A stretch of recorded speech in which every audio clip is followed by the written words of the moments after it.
Students, आज हम कक्षा 9 में हमारा 12वां गद्य है रानी, उसकी शुरुआत करने जा रहे हैं, जिनके लेखक है महादेवी वर्मा, जिनका जन्म सन 1960 में हुआ।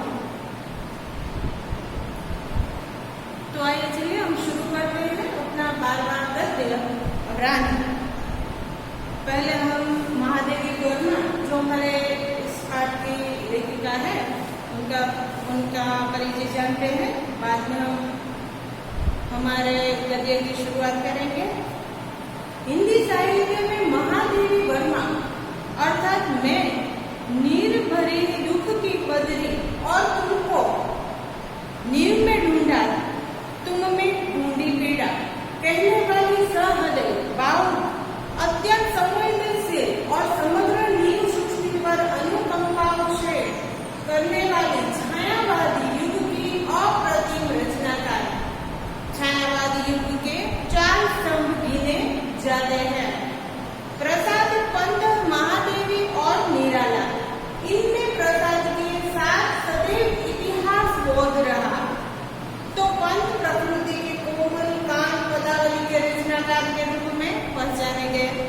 निराला अपनी ओजस्विता और रौद्रता के लिए तो महादेवी दीर्घ गंभीर दर्द की दास्तान सुनाने वाली कवयित्री के रूप में पहचानी गई।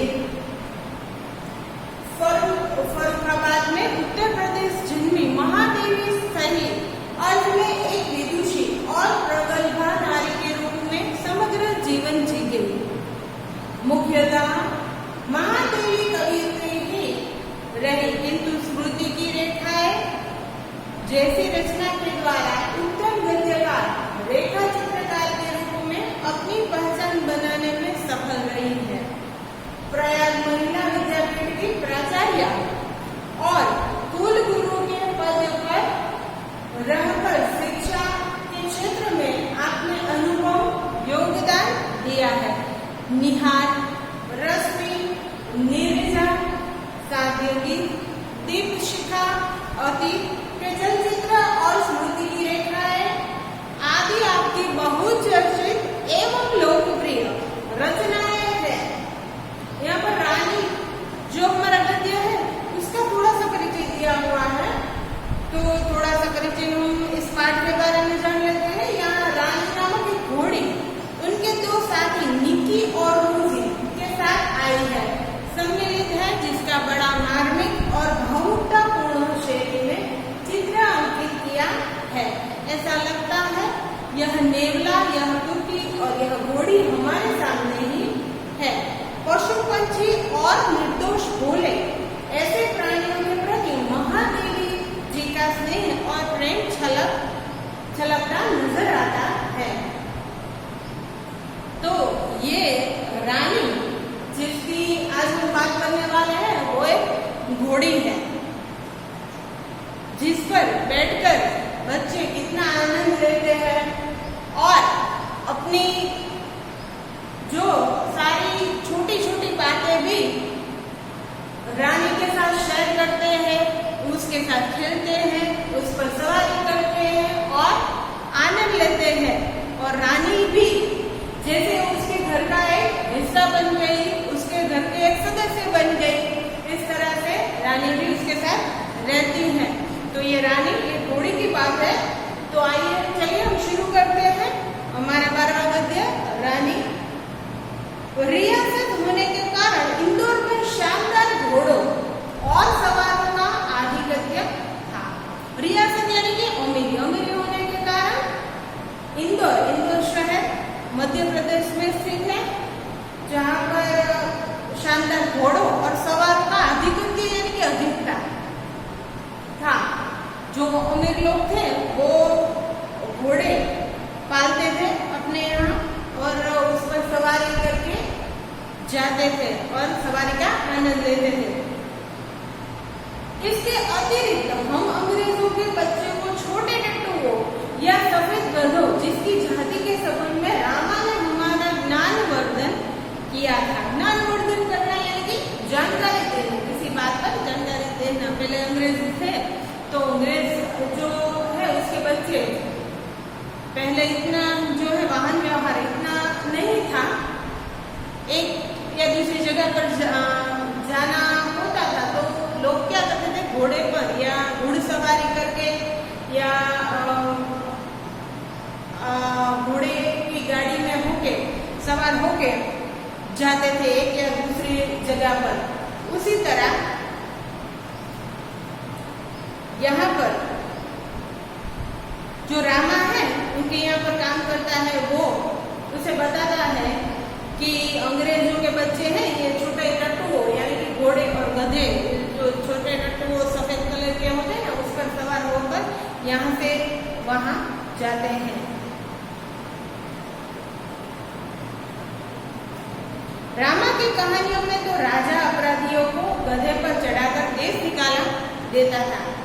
इन्हें गधों पर बैठकर प्रसन्नता से घूमते देखकर विश्वास करना कठिन था कि इन्हें दंड मिला है। क्या था कि रामा जब इस बच्चों को कहानी से सुनाता था तो क्या कहता था कि गधे पर बैठकर जाने से क्या होता है कि किसी को अपराध किया होता है तो उसे सजा देने के लिए गधे पर बिठाया जाता था। ऐसा रामा अपनी कहानी में बच्चों को बताता था कि देश निकाला देते समय राजा जो है किसी को भी दंड के रूप में देश निकाला देता था तो उसे गधे पर बिठाया जाता था।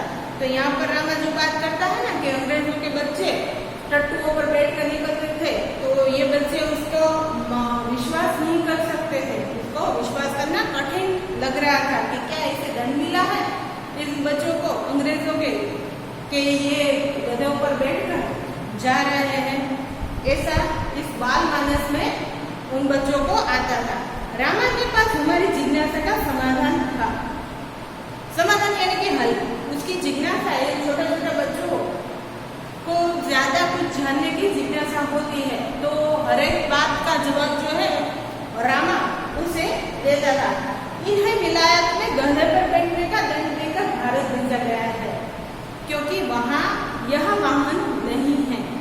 रामा ऐसा बताता था कि उन्हें विलायत से अंग्रेज यहाँ पर आया है तो उसे यहाँ पर दंड मिला है, भारत भेजा गया है तो उसे वहां से निकाल दिया गया है। ऐसा रामा उसे बच्चों को समझाता था, जवाब देता था। एक दिन हम तीनों के बाबूजी को मौखिक स्मृति पत्र मेमोरेंडम दिया कि हमारे पास छोटा घोड़ा न रहना अन्याय की बात है। मौखिक स्मृति पत्र यानी जुबानी कहते हैं ना, सामने आमने सामने बात करते हैं, जुबानी याद दिलाना। घोड़ा यानी कि अश्व, इसका समानार्थी शब्द अश्व भी होता है। तो वो बच्चे मिलकर अपने बाबूजी को कहते हैं कि हमारे पास घोड़ा नहीं है तो ये बड़े ही अन्याय की बात है क्योंकि उन दिनों अंग्रेजों के बच्चे जो है वो लोग छोटे छोटे टट्टू और घोड़ों पर सवार होते थे और इनके पास घोड़ा नहीं था। तो वो अपने बाबूजी को स्मृति पत्र यानी कि मौखिक स्मृति पत्र यानी कि याद दिलाते थे कि हमारे पास घोड़ा नहीं है, ये बहुत ही अन्याय की बात है। यदि अन्य बच्चों को घोड़े पर बैठने का अधिकार है तो हमें भी वह अधिकार मिलना चाहिए। वो ऐसा अपने बाबूजी को कहते हैं कि अन्य बच्चे जैसे घोड़सवारी करते हैं और घोड़सवारी का आनंद उठाते हैं वैसे हमें भी ये अधिकार होना चाहिए, यानी कि हमें भी एक घोड़ा लाकर दो। ये सब बात वो छोटे बच्चे अपने बाबूजी से कहते हैं। बाबूजी ने हंसते हुए पूछा, सफेद टट्टुओं पर बैठोगे? तुम कहो तो तुम कहो के साथ ठेलम ठाल के उपरांत मैंने अगुआओं पर गंभीर मुद्रा में उत्तर दिया। ठेलम ठाल यानी कि एक दूसरे के ऊपर थोपना। जो एक साथ बच्चे गए थे बाबूजी के पास ये बताने के लिए कि हमें भी घोड़ा खरीद कर तो हम भी घोड़सवारी करना चाहते हैं, घोड़े को पालना चाहते हैं। तो एक दूसरे के ऊपर ठेलम ठाल यानी कि एक दूसरे पर थोपते हैं कि ये बात तुम बाबूजी से बताओ, तुम बताओ। फिर मैंने अगुआ होकर गंभीर मुद्रा में उत्तर दिया, सफेद टट्टू तो गधा होता है। क्या कहते हैं? सफेद जो टट्टू होता है वो तो गधा होता है जिस पर बैठकर सजा दी जाती है। तो इसमें से छोटे छोटे बच्चों में से एक ने हिम्मत कर बाबूजी से बात की गई, जो सफेद टट्टू होता है वो तो गधा होता है और उस पर तो देश निकाला दिया जाता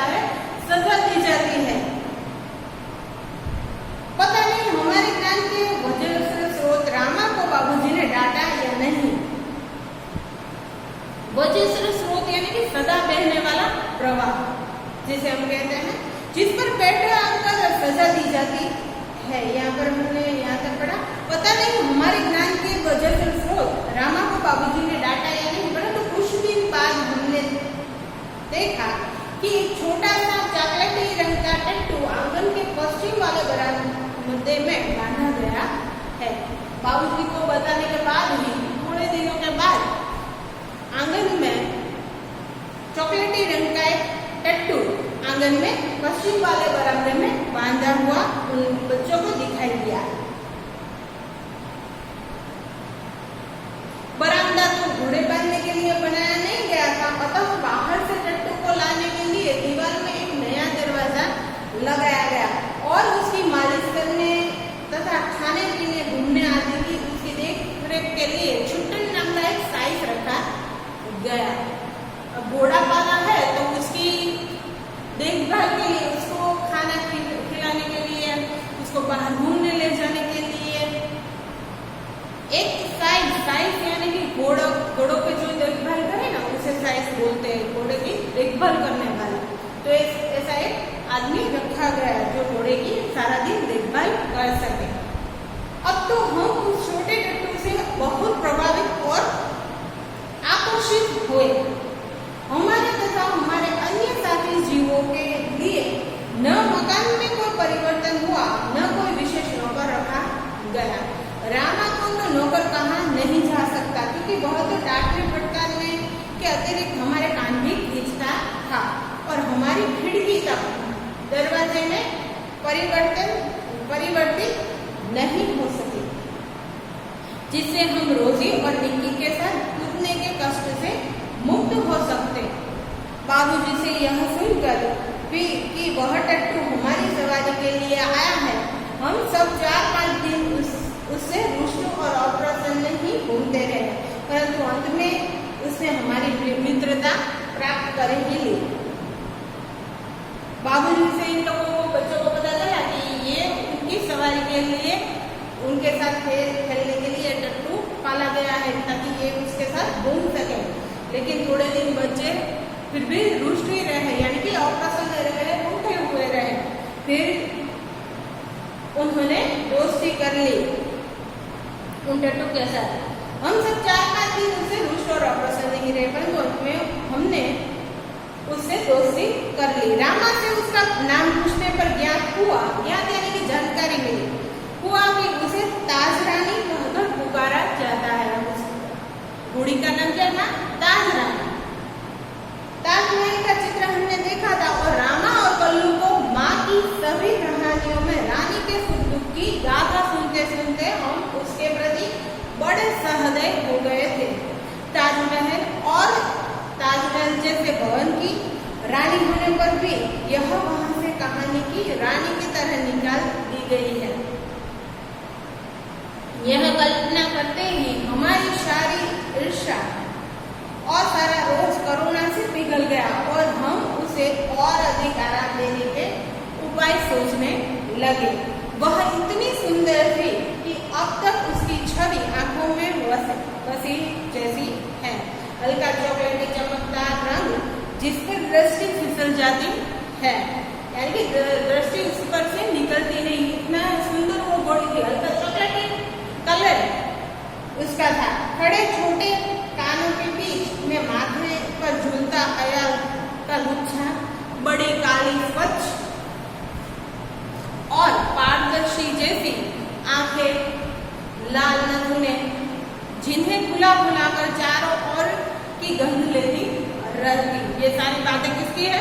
रानी जो घोड़ी है, उन्होंने उसके बच्चों के कहने पर उसके पिताजी बाबूजी ने उनको लेकर दी है। उसकी बात है, उसकी सुंदरता की बात यहाँ पर हो रही है। उजले दांत और लाल जीभ की झलक देते हुए गुलाबी ओंठों वाला लंबा मुंह जो लोहा चबाते रहने पर भी क्षत विक्षत नहीं होता था। ऊंचाई के अनुपात से पेट की चौड़ाई अधिक है। सुडोल यानी कि सुंदर आकार का सुडोल, मजबूत पैर और सघन पूंछ जो मक्खियां उड़ाने के क्रम में मोरछल के समान उठती गिरती रहती है। घोड़ा हम देखते हैं ना कि बंधा हुआ होता है तो वो अपनी पूंछ से कोई भी जानवर है, चाहे गाय हो घोड़ा हो, वो अपनी पूंछ से मक्खियाँ उड़ाता रहता है। तो ये घोड़ी भी है जो सुंदर सी चॉकलेटी कलर की, वो अपनी पूंछों से मक्खियों को उड़ाती रहती है। उस समय यह सब समझने की बुद्धि नहीं थी, परंतु इतने दीर्घकाल के उपरांत भी स्मृति पट पर वह रेखाएं ऐसे उभर आती हैं जैसे किसी अदृश्य शाही से लिखे अक्षर अग्नि के ताप से प्रत्यक्ष होने लगते हैं।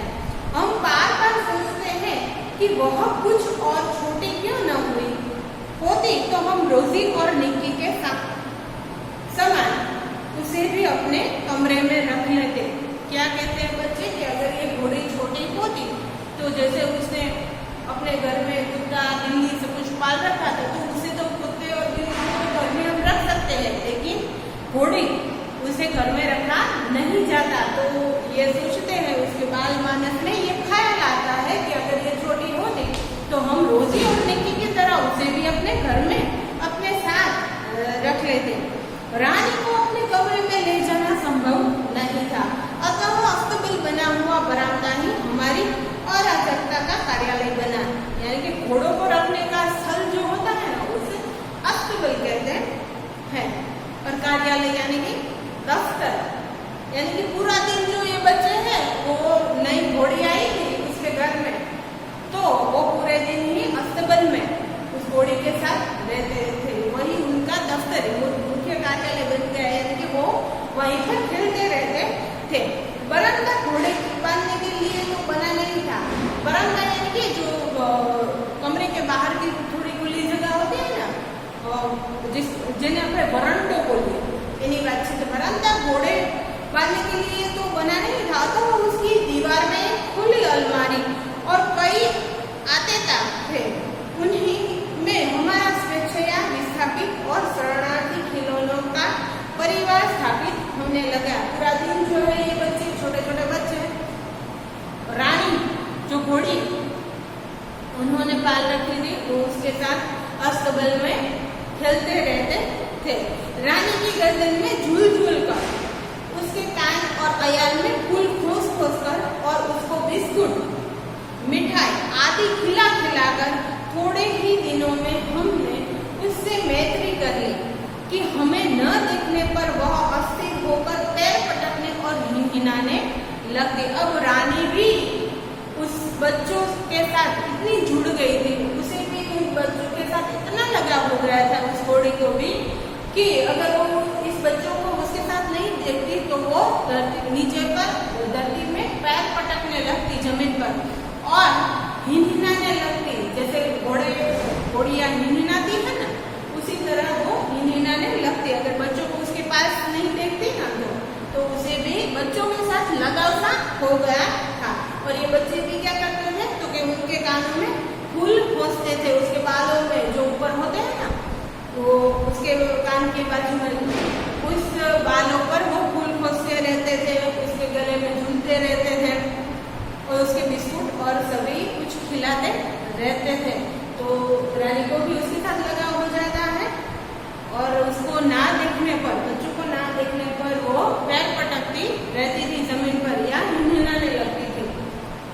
फिर हमारी घुड़सवारी का कार्यक्रम आरंभ हुआ। अब बच्चे जो चाहते थे, जिसके लिए वो टट्टू चाहते थे, वो कार्यक्रम आरंभ हुआ। मेरे और बहन के लिए सामान्य छोटी पर सुंदर झील खरीदी गई और भाई के लिए चमड़े के घेरे वाली ऐसी झील बनवाई गई जिससे संतुलन होने पर भी गिरने का भय नहीं था। झील यानी कि घोड़े पर रखने के लिए, वो बैठने के लिए रखते हैं ना, उसे ताकि घोड़े पर फिसला ना जाए, इसलिए झील को रख के फिर उस पर सवार होते हैं घोड़े पर, इसे झील बोलते हैं। यानी कि मेरे और बहन के लिए एक छोटी पर सुंदर झील खरीदी गई और भाई के लिए चमड़े के घेरे वाली झील बनाई गई ताकि संतुलन होने पर भी गिरने का भय नहीं रहे। वो झील पर रखने के बाद ही घोड़े पर सवार होते हैं ताकि फिसला ना जाए, वरना तो अगर ऐसे ही बैठेंगे तो घोड़े से फिसल भी सकते हैं और गिर भी सकते हैं, यानी कि जिनको ऊपर रखना जरूरी है। बाहर के चबूतरे पर खड़े होकर हम बारी बारी से रानी पर आरूढ़ होते और छुट्टन साथ दौड़ता हुआ हमें घुमाता।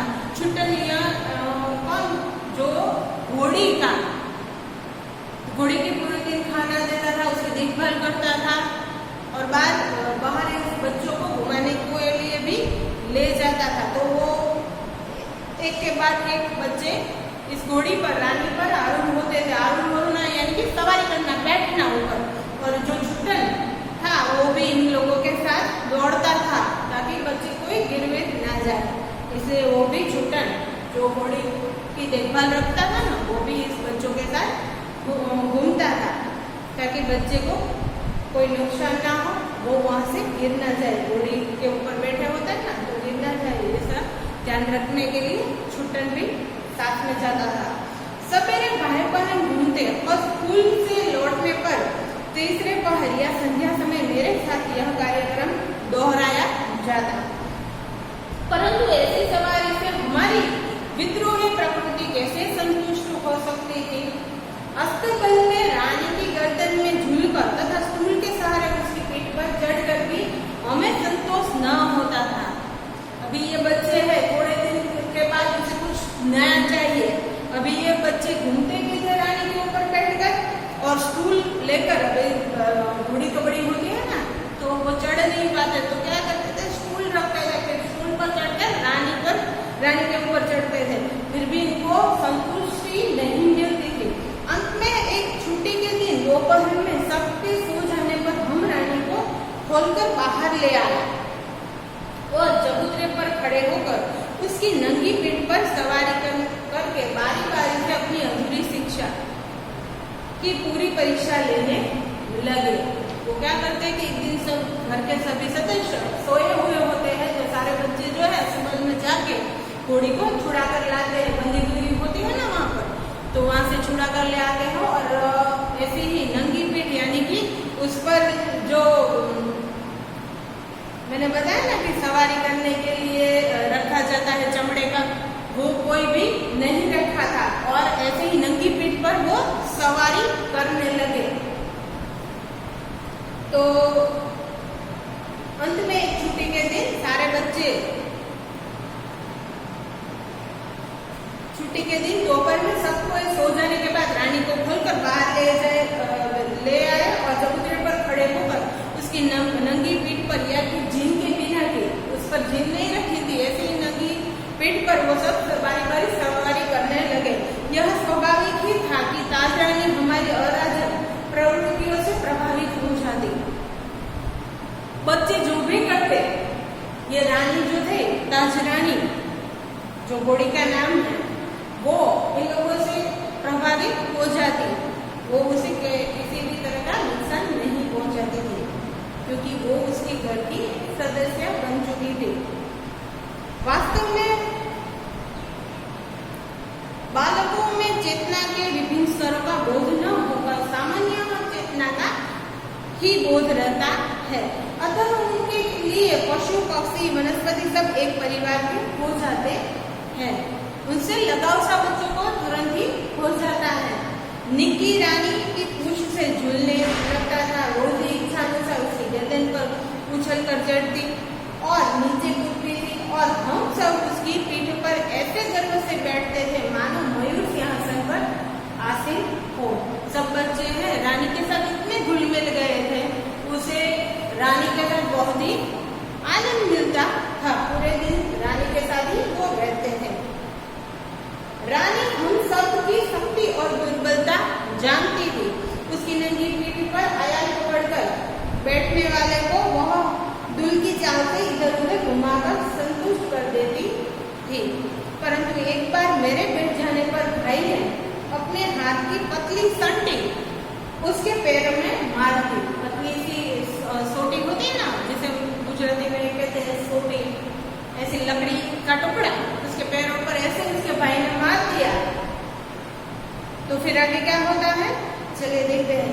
चोट लगने की तो संभावना ही नहीं थी, परंतु उससे न जाने उसका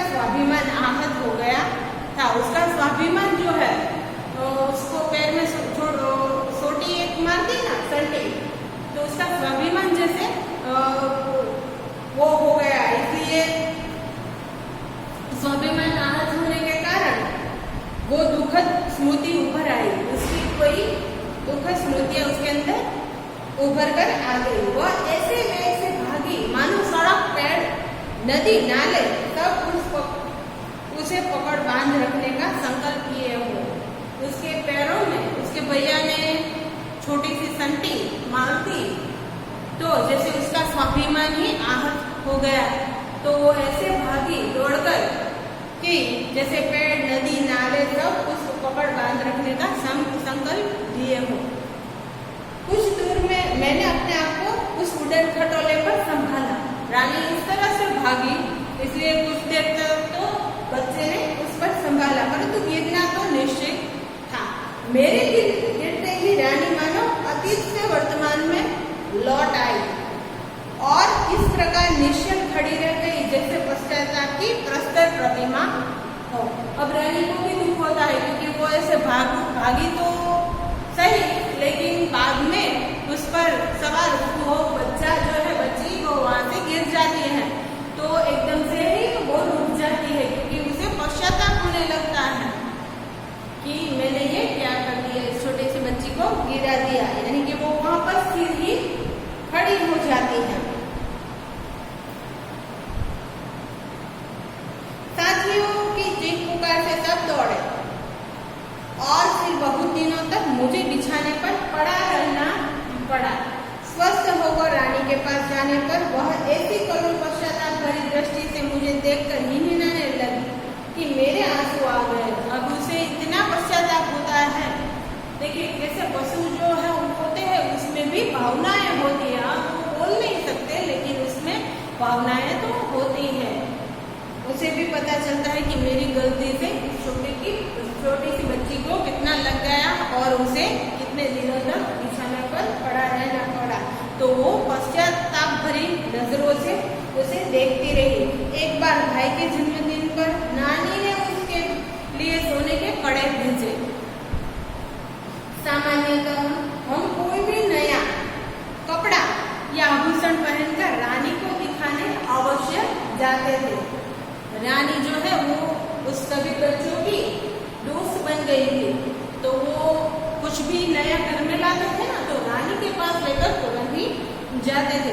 सुंदर छोटे छोटे शेर मुंह वाले कड़े पहनकर भाई भी रानी को दिखाने गया और न जाने किन प्रेरणा से वह दोनों कड़े उतारकर रानी के खड़े सतर्क कानों में वलय की तरह पहना आया। अभी जो घोड़ी थी उसको जन्मदिन के लिए वो सुंदर से कड़े मिले तो उसके भाई, हमारे लेखिका है, उनके भाई ने उस कड़े को अपने हाथ में से उतार कर रानी के खड़े जो कान, घोड़े के कान खड़े होते ना उसमें उसको पहना दिया। उन कड़े को वलय की तरह पहना दिया। फिर क्या होता है आगे देखते हैं। फिर हम सब खेल में कड़ों की बात भूल गए। अब बच्चे हैं खेल में सारे कड़े जो है वो उस रानी को पहनाए हुए थे, वो बच्चे भूल गए। संध्या समय भाई के कड़े रहित हाथ देखकर जब माँ ने पूछताछ की तब खोज आरंभ हुई, पर कहीं भी कड़ों का पता नहीं चला। वो सोने के कीमती कड़े होंगे, इसलिए बच्चे खेल खेल में रानी के कान में, उस खड़े कान में उस कड़े को उन्होंने पहना दिया और खेल खेल में वो वहाँ पर भूल गए। फिर शाम को सबको पता चलता है और खोजबीन शुरू होती है कि कड़े कहाँ गए, सब खोजते हैं। रानी अपने कान को खुरों से खोदती और हिनहिनाती रही। अभी वो बोल तो सकती नहीं है तो वो हिनहिनाती रहती है। उसके पैरों के पास ही उसने उस कड़ों को गाड़ दिए होते हैं, इसलिए वो हिनहिनाती है। अंत में बाबूजी का ध्यान उसकी ओर गया और उन्होंने मिट्टी हटाने का आदेश दिया। जहाँ पर रानी ने, बच्चे तो वो उसके कान में पहना कर भूल गए थे, तो रानी ने क्या किया, उस कड़े को नीचे गिराकर उस पर मिट्टी डाल दी ताकि कोई उसे ले जा ना सके। कीमती कड़े थे ना, देखो इसको कितना, पशुओं को भी कितना ज्ञान होता है और वो भी कितने समझदार और भूख भी होते हैं, सिर्फ बोल नहीं सकते। फिर बाबूजी का ध्यान उसकी ओर गया, उन्होंने मिट्टी हटाने का आदेश दिया। किसी ने कुछ गहरा गड्ढा खोदकर दोनों कड़े गाड़ दिए थे। दंड तो किसी को नहीं मिला, परंतु रानी सारे घर के हृदय में स्थान पा गई। अभी इतनी कि बच्चे के भूल जाने के बाद भी वो अपने पैरों से उस कड़े को नीचे गाड़ देती है जमीन में, ताकि कोई उसे उस कीमती कड़ों को ले जा ना सके। रानी ने सारे घर के सदस्य के हृदय में स्थान पा लिया। एक घटना अपनी विचित्रता में स्मरणीय है। एक सवेरे उठने पर हमने रानी के पास एक छोटे से घोड़े के बच्चे को देखा। यह कहाँ था? कहकर हमने रामा को इतना थका दिया कि उसने निरुपाय घोषणा की। वह नया जीव रानी के पेट में दाना चारा खाकर सो रहा था। अब बच्चों को जिज्ञासा हुई कि ये जो छोटा सा जीव है, ये छोटी सी घोड़ी जिसका जन्म हुआ है अभी भी, तो ये कहाँ थी? तो रामू से जवाब देता था कि वो रानी के पेट में था और रानी जो खाती थी उसका दाना चारा खाकर सो रहा था। भाई ने उससे पूछा और भी है? और रामा ने स्वीकृति में सिर हिलाया कि हाँ और भी है। अब तो हम विस्मित भी हुए और क्रोधित भी। ये छोटे जीव कोई काम धाम नहीं करते और हमको पीठ पर बैठा कर दौड़ने वाली रानी का दाना चारा स्वयं खाकर उसके पेट में लेटे रहते हैं। अभी छोटे बच्चों को ये लगता है कि ये छोटे जिससे जीव है कुछ काम धाम तो करते नहीं, और हमें पीठ पर बिठा कर सैर कराने वाली रानी के पेट में बड़े बड़े उसके दाने खा रहे थे। इसलिए बच्चे जो है वो क्रोधित भी हुए। भाई ने कहा, रानी का पेट चीरकर हम कम से कम एक और बच्चा घोड़ा निकाल ले। तब बच्चे घोड़ों पर वे छोटे बहन भाई बैठेंगे और रानी मेरी सेवा में रहेगी। अब उसके भाई को क्या होता है कि रानी के पेट में अगर एक और रामा से उसे पता चला है कि हाँ और भी है बच्चे, तो वो क्या कहता है कि अभी हम उसमें से बच्चा पेट चीरकर निकाल लेते हैं। तो उसमें छोटे बहन और भाई बैठेंगे छोटे से घोड़े पर और रानी जो है वो मेरी सेवा में रहेगी। ऐसा ख्याल उसके भाई के मन में आता है। प्रस्ताव मुझे भी उचित जान पड़ा, पर जब एक दोपहर को वह कहीं से शाक काटने का चाकू ले आया तब मेरे साहस ने जवाब दे दिया। एक और भी समस्या की और हमारा ध्यान गया, आखिर हम रानी का पेट सिएंगे कैसे? माँ की महीन सी सुई से तो सीना संभव नहीं था।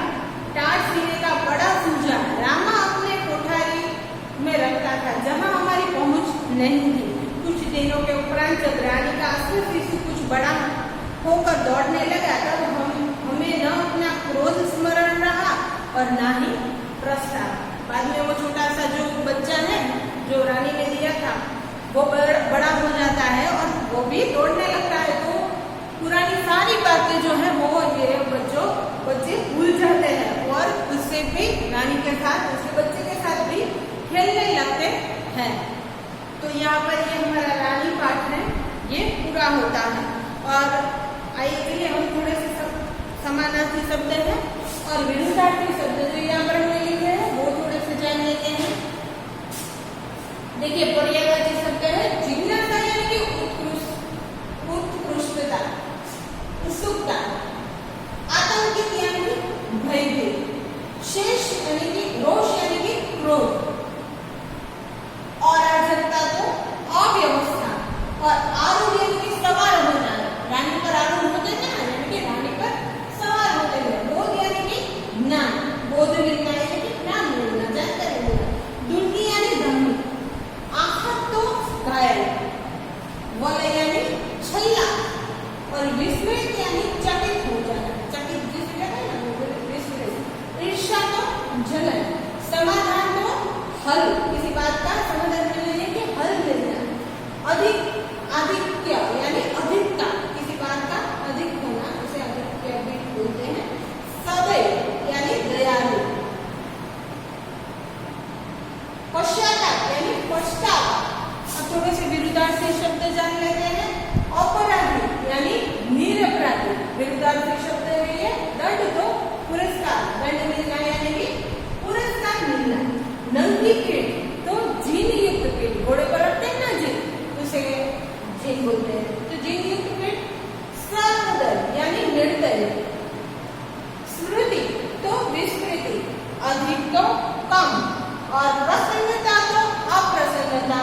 प्रत्यक्ष तो परोक्ष, और आरंभ तो विरुद्धार्थी होता है अंत। तो यहाँ पर हमारा पारवागत क्या है? रानी। उसको यहाँ पर हम पूरा करते हैं और आप इनका स्वाध्याय जो है